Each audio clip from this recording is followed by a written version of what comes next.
ఏం చిల్లర దొంగలు మోపైనరా దునియాల. పాపం బస్ ఎక్కిన గీ అన్న ఫోన్ ఎట్లా కొట్టేసిండ్రో చూడుండ్రి. చేతుల సంచి పట్టుకొని బస్ ఎక్కిన గీనను గప్పటికే బస్సులున్న దొంగ బడివేగాళ్ళందరూ రౌండ్ అప్ చేసిండ్రు. ఇక టికెట్ తీసుకుందామని బ్యాగును పక్కకు పెట్టుకొని నిల్చున్నాడు గంతే. వెనక పొంటొచ్చిన గీ దొంగ బద్మాష్ గాడు జేబులకెంచి ముందుగల ఫోన్ కొట్టేసిండు. ఇక ఎవ్వలకు అనుమానం రాకుండా ఒకలకెంచి ఒకలు ఫోన్ను మార్చుకొని మాయం చేసిండ్రు గిట్లా. గప్పటికే గిళ్ళ మీద అన్నకు అనుమానం వచ్చినట్టున్నది.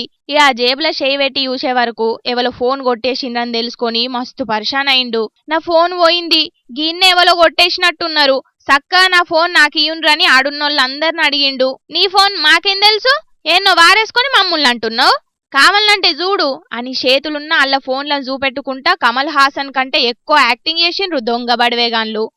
ఇక చేసేదేం లేక బస్ అంతా అటు ఇటు దేవులాడిండు. కానీ ఇంకేడి ఫోను, దాన్ని ఎప్పుడో మాయం చేసి మత్పరిచ్చే దొంగ బడివేగాన్లు. ఢిల్లీ బస్సులో జరిగింది ఇది.